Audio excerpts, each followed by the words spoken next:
कर्ण के कवच कुंडल की दर्द भरी कहानी। हस्तिनापुर के राजमहल में एक दिन महर्षि दुर्वासा ने कुंती को एक दिव्य मंत्र दिया। उन्होंने कहा, इस मंत्र से तुम किसी भी देवता का आह्वान कर सकती हो। कुंती उस समय बहुत छोटी थीं और उन्हें इस मंत्र की शक्ति का अंदाजा नहीं था।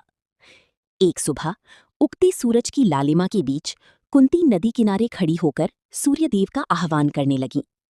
जैसे ही मंत्र पूरा हुआ, आसमान में तेज सुनहरी प्रकाश फैल गया और स्वयं सूर्यदेव उनके सामने प्रकट हो गए।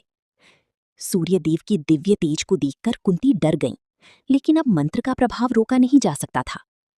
कुछ समय बाद कुंती ने एक ऐसे बालक को जन्म दिया जिसकी शरीर पर जन्म से ही दिव्य कवच और चमकती कुंडल थे।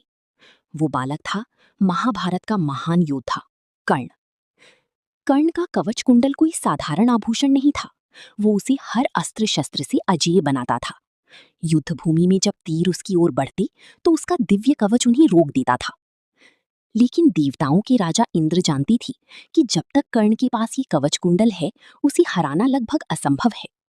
इसलिए इंद्र ने एक बूढ़े ब्राह्मण का रूप धारण किया और दानवीर कर्ण के पास पहुंच गए। ब्राह्मण बने इंद्र ने कर्ण से उसकी कवच और कुंडल दान में मांग लिए। कर्ण समझ चुका था कि ये कोई साधारण ब्राह्मण नहीं है। फिर भी उसने मुस्कुराते हुए कहा, दानवीर कभी खाली हाथ नहीं लौटाता। और फिर कर्ण ने अपने शरीर से खुद कवच काट कर निकाल दिया। उसके शरीर से खून बहने लगा। दर्द असहनीय था, लेकिन उसके चेहरे पर जरा भी पछतावा नहीं था। उस दिन कर्ण ने सिर्फ कवच कुंडल नहीं खोया, उसने अपनी सबसे बड़ी शक्ति खो दी। उसका दिव्य तेज धीरे धीरे कम होने लगा। फिर आया महाभारत का सबसे भयानक युद्ध, जहां कर्ण ने अंत तक वीरता से लड़ाई लड़ी। लेकिन कवच कुंडल के बिना उसकी किस्मत बदल चुकी थी। कर्ण हार गया,